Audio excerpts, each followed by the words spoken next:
Ne jucăm Five Nights at Freddy's 4. Joc foarte, foarte creepy.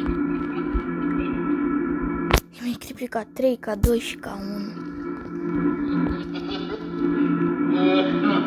Mamă, ce râs ciudat aud.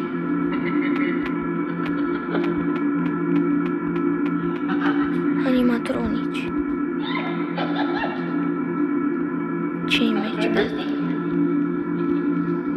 He make it my friends.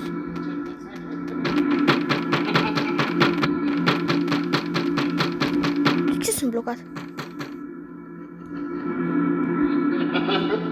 Râd ăștia de el, bă.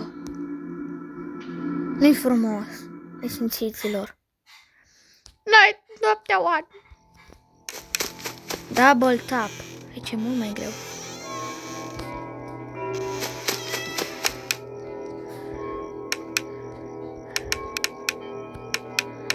Oi, Doamne, ce speriat sunt.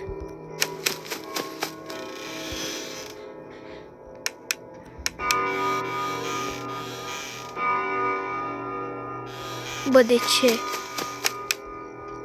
De ce?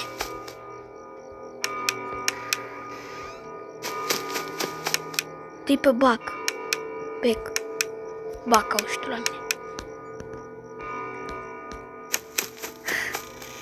Bă, dragii mei prieteni și abonați, nu vreau să fac infart. Mi-a zis una în comentarii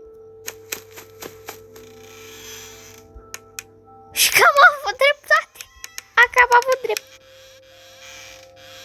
Bă, frate, eu renunț, să știți.